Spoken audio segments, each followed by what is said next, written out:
কারণ আমি কালকে 11টা বাজে বাইরেছি, আজকে এখন 11টা বাজে, 24 ঘন্টা আমার ফ্যামিলি বউ বাচ্চা কোথায় এখন আমি জানতেছি না, বাসায় থুয়ে আছি। মালিকের সাথে আমরা যখন গাড়িটা নিয়ে বাইর হই তখন ধরেন গ্যাস পাম্প তো সংকট, গ্যাস পাম্পে যখন গ্যাস পাচ্ছি না তখন আমরা যদি 200 টাকার গ্যাস নিই, 200 টাকার গ্যাস নিয়ে আমাদের হচ্ছে না। 1100 টাকা মালিকের ইনকাম, দারোয়ানি খরচ টাকার, আর আমাদের জমা ধরেন গ্যাস লাগে 700 টাকার, 1500 টাকা। রাস্তার ভিতরে একটা আমি পুরুষ মানুষ, খাওয়া খরচা আছে, 1800 টাকার পরে যায় আমাদের বেতন। তো আমাদের 1800 টাকার পরে তো একটা 200 টাকার গ্যাস দিতে 1800-2000 টাকা চালান যায় না। যদি কারণ বাসা 200 টাকার গ্যাস নিই, দুই জাতির থেকে 200 টাকার ভাড়া 700 টাকা নিতে হয় আমরা, নাহলে আমাদের মিলানো হচ্ছে না।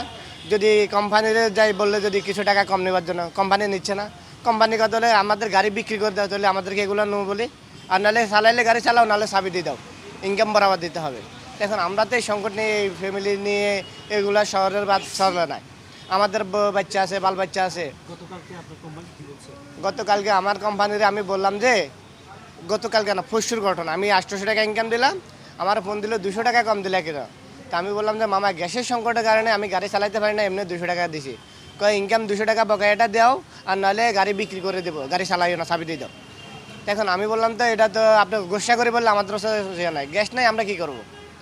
ধরেন আমি কালকে 11টা বাজে বাইরেছি, আজকে এখন 11টা বাজে, 24 ঘন্টা আমার ফ্যামিলি বউ বাচ্চা কোথায় এখন আমি জানতেছি না, বাসায় থুয়ে আছি। কালকে সন্ধ্যাবেলা গাড়ি এই পাম্পে রাখি যাই, তাদেরকে আমি বিরিয়ানি কিনে দিয়ে এলাম হোটেল থেকে।